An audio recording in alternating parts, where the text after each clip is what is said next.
Tawagin niyo na lang po akong Alwen. Nung binata pa ay nagtatrabaho ako sa Muntinlupa. Mag-isa lang ako nung nangungupahan para malapit sa trabaho kasi originally sa Caloocan pa yung bahay ko. Nakabundar ako noon ng second hand na kotse bilang mode of transpo ko kapag papasok ng trabaho. Sakto, may tropa akong katrabaho na taga Cavite na lagi naming tinatambayan. Halos gabi-gabi yun tuwing tapos ng trabaho.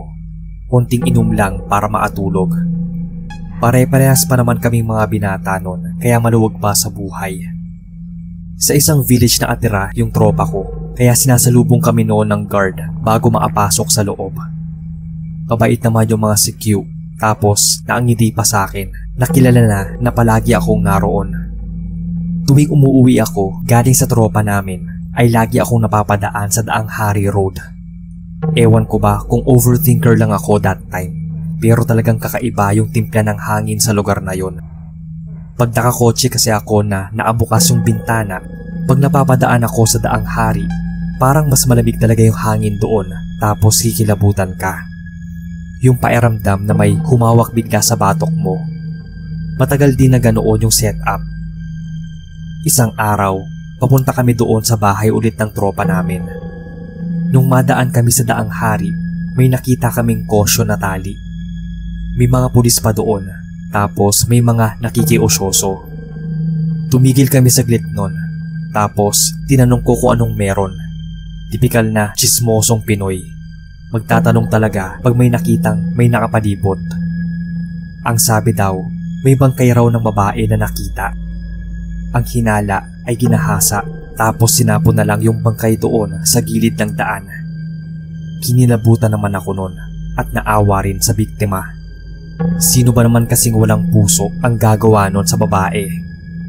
Nakita ko pang binitbit habang naatakip yung bangkay ng babae. Nakaladlad yung mahaba niyang buhok na hanggang bewang o lampas pa siguro. Ang sabi ko noon, sayang, siguro maganda at mabait din yung babae. May pomreno na sa likod namin kaya umalis na rin kami. Di namin namalayang napatagal pala yung pakikichismis namin. Pagpasok namin sa village, kita kong parang nagulat yung security guard. Tapos ngumiti na lang sa akin ng kakaiba at sumaludo pa. Medyo nawirduhan at natawa na lang ako kaya sumaludo na rin ako. Matapos nung araw na yon, ilang araw din talaga at linggo na kakaiba at mabigat yung pakiramdam ko. Alam mo yung pakiramdam na lalagnatin ka pero hindi natutuloy? Parang torture nga kasi hindi ako maka-absent sa trabaho. Tinawag ko nun si nanay dahil takbuhan talaga si nanay pag hindi ko alam ang gagawin o nangyayari sa sarili. Tinanong niya kung nasosobrahan na raw ba ako sa trabaho. Sabi ko naman ay hindi dahil hindi naman ganoon kabigat yung trabaho ko. Suggestion pa nga niya ay magpa-albularyo na ako dahil baka nanuno o nagambala. Mas nauna pa nga niya yung naisip kaysa magpa-ospital ako.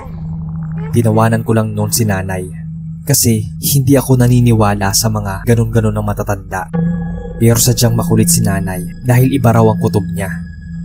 Bago pa yon ay uminom na ako ng gamot pero walang talab. Nagpunta na rin ako sa klinik pero okay naman daw yung kondisyon ko. Talagang nagsama noon si nanay ng kakilala niyang albularyo. Tapos pinuntahan ako sa pinag-iisihan ko. Pagdating sa bahay, ang dami pang dalang mga pagkain dahil baka raw kinugutom ko yung sarili ko. Nung tinawas na ako ng albularyo, may kung ano siyang nakita sa kandila. Hugis babae yung kandila. Sobrang galing nga. Sabi nung albularyo, may kaluluwa raw na nakadikit sa akin. Hindi niya raw alam kung bakit. Pero ilang araw na raw na naasunod yung kaluluwa sa akin at hindi raw siya matahimik. Kinilabutan ako sa sinabi niya. Kahit naman siguro sino ay matatakot kapag sinabihang may sumusunod sa iyong kaluluwa. Tapos mag-isa ka lang sa bahay mo. Naatingin lang ako sa nanay ko na napa-sign of the cross bigla. May kung anong ginawa yung albularyo na hindi ko maintindihan kasi lutang na rin ako. May ipinasuot siya sa akin na pananggaraw para hindi na ako malapitan ng kaluluwa. Si nanay naman, bago umalis, naghanap muna ng mabibilhan ng rosaryo, religious stuff para raw bantayan ako ng Diyos. Hinayaan ko na lang kahit medyo natatawa pa ako kasi wala naman akong magagawa. At isa pa, natatakot din ako na wala namang ibang paraan para labanan yung multong sumusunod daw sa akin na hindi ko naman nakikita o makikita. Wish ko lang nun ay hindi talaga ito magpakita sa akin. Pagkaalis ni nanay at albularyo, gumaan yung pakiramdam ko. 2 araw din sila sa bahay nun at kung ano-ano yung ginawa ng albularyo para daw maproteksyonan yung inuupahan ko. Si nanay naman, panay luto tapos lagay sa ref para daw initin ko na lang. Natuwa naman ako nun kasi mas makakatipid ako, saka nakakamiss din yung lutong bahay. Lalo na at madalas ako noon sa labas kumakain. Mga 3 araw ang lumipas mula nung umabsent ako at nagsabi na lang na may sakit. Umayos na ng tuluyan yung pakiramdam ko. Pagpasok ko pa lang, inaya na agad ako na tumambay at syumat ng mga kasama ko. Mga pakawala rin talaga dahil kita namang kaagaling ko lang sa sakit. Pero syempre, isa din naman ako makulit at namiss ang bonding namin. Kaya naman pumayag na rin ako dahil matagal na rin akong di nakalabas noon ng bahay. Naisip kong umuwi muna para kumuha ng ilang mga pagkain para pulutan. Tapos bibigyan ko na rin yung mabait na guard na yon na laging nakangiti sa amin sa tuwing papasok kami ng village. Nagbalot ako ng ulam sa Tupperware pag uwi ko, tas bumiyahe na ako papunta sa tropa. Naging unusual noon na hindi nakakaiba yung pakiramdam ko sa Daang Hari. Inisip ko na baka nasanay na lang talaga ako. Pagdating ko sa village sa Cavite, tumigil ako sa guard. Tapos binigay ko yung Tupperware ng ulam. Kita naman sa mukha niyang natuwa siya. Nagpasalamat siya kasi paborito daw niya yung kare-kare. Pero yung mga susunod na sinabi niya yung nagpakilabot sa akin. Tandang-tanda ko pa yung usapan namin noon. Salamat sir ah. Paborito ko talaga to eh. Nga pala, asa na po yung lagi niyong kasamang babae nung mga nakaraang araw? Bago na naman siguro yung chicks mo no, sir? Nagulat ako sa sinabi niya dahil kahit kailan ay wala akong isinakay na babae sa kotse ko papunta sa tropa namin. Po? Naku, wala po ah. Alam niyo naman, minsan mag-isa lang akong pupunta. O kaya naman minsan kasama ko yung mga kaibigan ko. Pero chicks, wala ho. Hala, naku sir, mapagbiro ka ha. Noong mga huling punta mo kaya dito, may kasama ka laging babae sa passenger seat mo. Pero parang masungit kasi hindi namamansin, diretsong tingin lang. Pero maganda yung chicks mo sir. Mahaba yung buhok tapos maputi. Hehehehe. Nanlamig ako noon sa sinabi ng guard. Nagpaalam naman na siya kaya nag-drive na ako paalis. Tulala ako noon hanggang sa pagdating sa bahay ng tropa namin. Tinanong niya pa ako kung bakit raw ako maputla. Di ko siya pinansin noon, tas pumasok lang ako sa bahay diretso. Tahimik lang ako hanggang sa makumpleto na kami at magsimula na ang tagayan. Di ko na talaga mapigilan yung sarili ko noon kaya nagsimula na akong magkwento sa kanila. Kinuwento ko lahat mula sa kakaibang pakiramdam ko kapag dumadaan ng Daang Hari Road. Yung pagkakasakit ko, yung sinabi ng albularyo, hanggang sa sinabi sa akin ng guard kanina. Natatakot na talaga ako noon. Kahit pa kasi wala na akong nararamdaman, di ko alam na may nakikita pala yung iba na hindi ko nakikita na kasama ko raw. Kahit nga yung mga tropa ko ay natakot din. Akala ko nga noon pagtatawanan nila, pero mukhang naniwala naman sila. Tapos yung tropa namin na may-ari ng bahay ay nagkwento din. Totoo raw talaga na may mga multo at baka yung multo daw na nakita ng guard at sinasabi ng albularyo na sumama sa akin ay yung multo galing sa Daang Hari. Saka namin naalala yung bangkay ng babae na nakuha doon sa gilid ng Daang Hari. Tanda ko kasing may kahabaan yung buhok niya. Baka yun nga. Ang sabi pa, matagal na raw talagang haunted yung daan na yun. Di lang niya sinasabi sa amin kasi baka magtakutan pa raw kami at madisgrasya habang nasa biyahe. O kaya baka hindi na siya puntahan doon sa bahay niya. Dati raw ay may nagpaparamdam sa kanya doon. Pero may pamproteksyon na raw siya lagi na rosaryo sa kotse niya kaya hindi na siya takot nun. Ganun daw kasi sa road na yon. Kapag alam daw ng multo na natatakot ka, ay sa'yo sila magpaparamdam. Kinilabutan kaming lahat, kaya pinili na lang namin nung ibahin ang usapan sa inuman para hindi na magtakutan pa sa pag-uwi. At dahil nga doon, dumalang na yung pagtambay ko sa bahay ng tropa ko sa Cavite at iniiwasan ko na rin talagang dumaan sa Daang Hari. Ayoko kasi sa mga nakakatakot na lugar. Nadala na ako sa nangyari sa akin. Ito lang ang kwento ko, sir. Sana ay mabasa ninyo.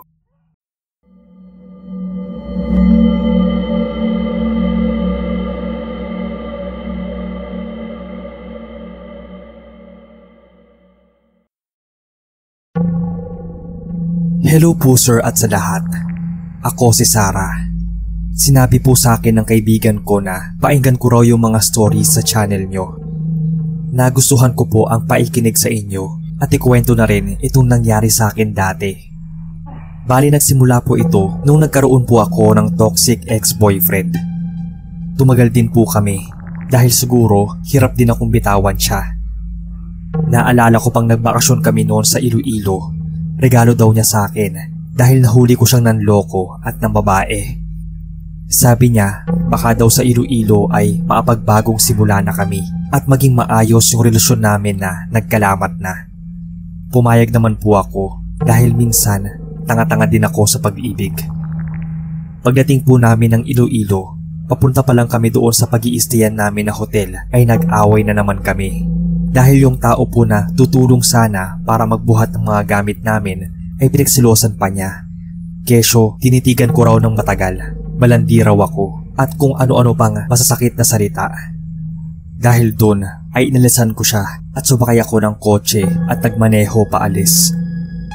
Nag-drive lang po ako noon ng nag-drive at hindi ko alam kung saan ba ako pupunta noon. Gusto ko lang magpahangin at gusto ko lang mawala yung galit ko dahil napuno yung emosyon ko noon. Siyempre, masakit sa akin na sabihan ako ng ganung mga salita at pakiramdam ko noon paulit-ulit na lang yung mga sitwasyon na nangyayari sa amin. Hanggang sa napunta na ako sa may bandang National Highway, sa may gimbal po yun. Habang nagmamaneho, malayo pa lang ay may nakita na akong babaeng na-address. Feeling ko matanda na siya kasi parang makaluma yung suot niya. Pero hindi naman sa sobrang makaluma, parang damit lang ng lola natin. Nakita ako na parang meron siyang inaabangan dahil lingon siya ng lingon. Nag-aalala ako sa kanya dahil delikado po sa kalsada. Pwede siyang masagi o madisgrasya, kaya nag-decide ako na lapitan siya. Nung lumapit ako sa kanya, ibinaba ko yung bintana ng sasakyan ko at tinanong ko kung anong matutulong ko sa kanya. Tinitigan lang niya ako at ang tagal nun, hindi siya nagsalita. Siguro mga 1 minuto na rin yon na naatitig sa akin. Ako naman, parang nababad lang din sa pagtingin ko sa mga mata niya.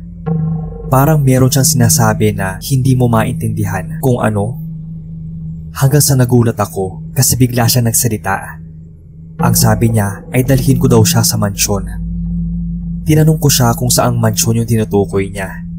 Pero paulit-ulit niya lang na sinasabi na dalhin ko siya sa mansyon. Palingon-lingon na ako kasi hindi ko alam kung ano yung sinasabi niya. Kung may mansyon ba na malapit doon o mas malayo pa. Lalo akong nag-alala kasi hindi ko alam kung may sakit ba siya sa pag-iisip o kung may humahabol ba sa kanya. Kaya tinanong ko siya kung nasa panganib ba siya, kung kailangan ba niya ng tulong bago ko siya dalhin sa kung saan. Pero hindi nag-iiba yung sinasabi niya. Sinasabi niya lang na dalhin ko siya sa mansyon. Pagtapos nun, biglang nag-ring yung phone ko.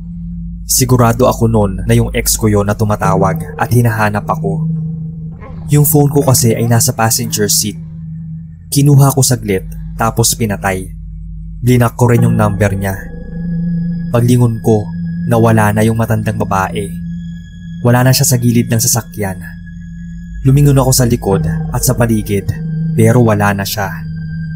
Imposible namang hindi ko siya mahalata o makikita kung umalis siya o tumakbo kasi malawak yon.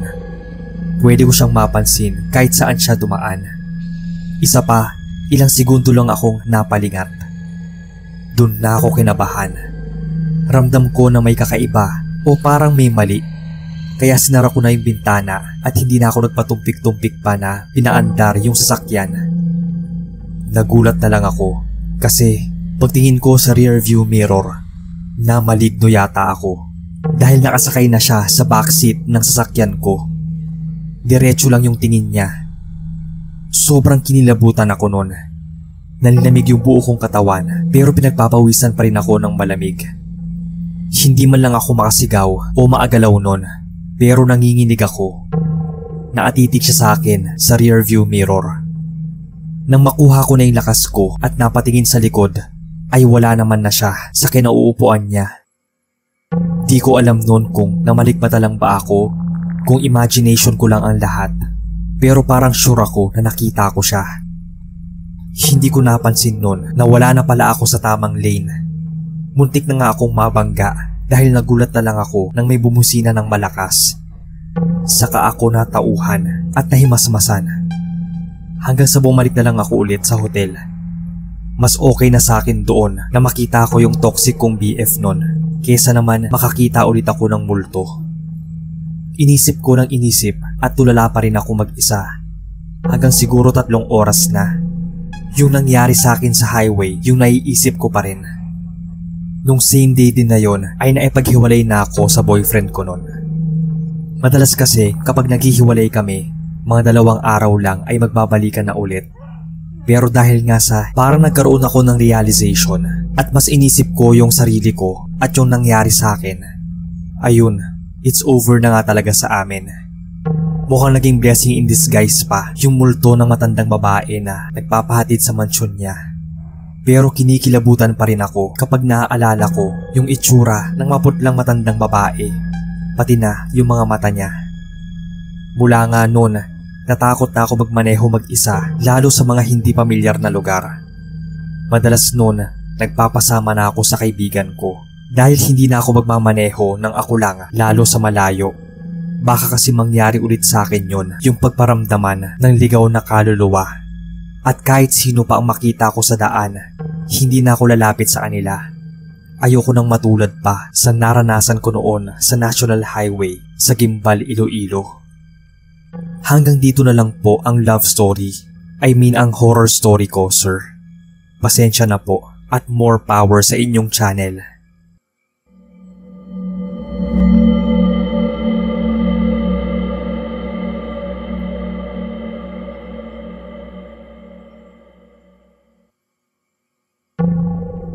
Magandang araw po sa inyo.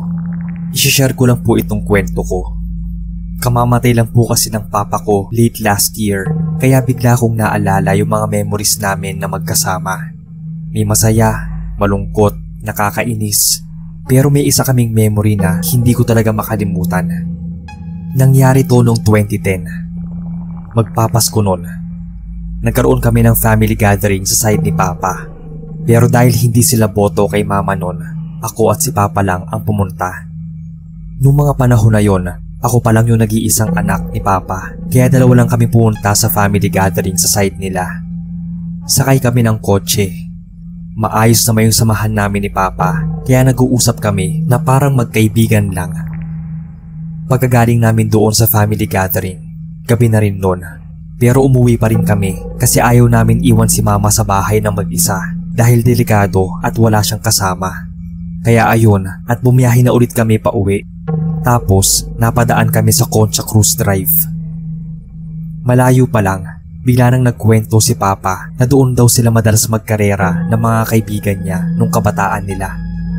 Si papa kasi mahilig siya sa mga kotse, kaya nung bata pa siya, alam mo na, mahilig daw siyang sumama sa mga illegal na karera. Tapos nagpupustahan pa sila. Tumigil lang daw si papa nung namatay yung kaibigan niya dahil sa illegal na karera. Alam ko yung kwento na yon kasi dati pa lang ay nakwento na niya. Bigla lang niya ulit naalala nung napadaan sa Concha Cruz Drive. Napaisip naman din ako noon. Magkahalong emosyon yung naramdaman ko sa kwento niya. Natuwa ako kasi masaya naman pala kahit papaano yung kabataan ni papa. At the same time, natakot din ako dahil sa nangyari sa kaibigan niya. Nakaramdam ako ng pagkaihi kaya tumigil muna kami saglit. Nagsabi ako kay Papa na iihilang sa kung saang poste o puno. Pagbalik ko, hindi pa pinapaandar ni Papa yung sasakyan. Nakiusap ako sa kanya na kung pwedeng ako yung mag-drive. Medyo marunong naman ako magmaneho nung time na yon at may student license na. Naisip ko rin na baka pagod na si Papa. Napainom din kasi siya ng alak noon sa gathering at medyo maemosyon dahil sa nakwento niya. Namiss niya siguro yung kaibigan niya na yon. Pumayag naman si Papa at nagpalit kami ng pwesto. Habang nagdadrive ako, nagulat ako kasi may black na sedan na sasakyan na tumabi sa amin. Napatingin naman ako ng kakaiba kay Papa. Tapos initian ko siya ng malaki. Nahalata ko kasi na parang gusto maipagkarera ng itim na sasakyan. Pero nung nakita ni Papa yung itim na kotse, biglang nag-iba yung reaksyon niya. Para ba siyang natakot?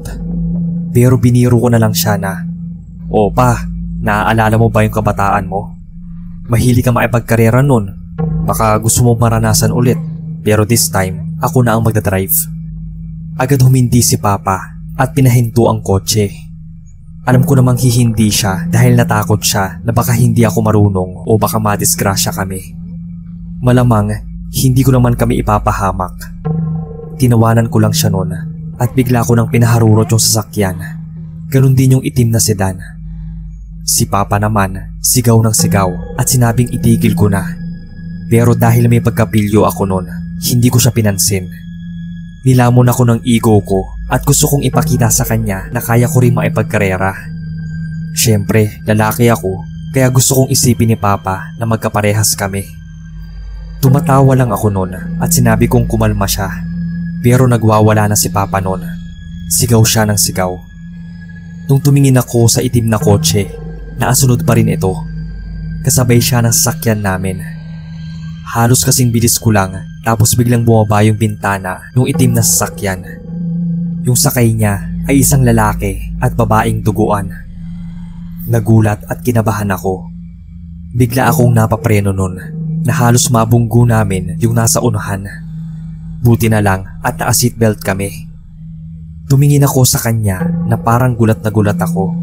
Para na rin akong may ihinon. Yung itim naman na sasakyan ay biglang nawala.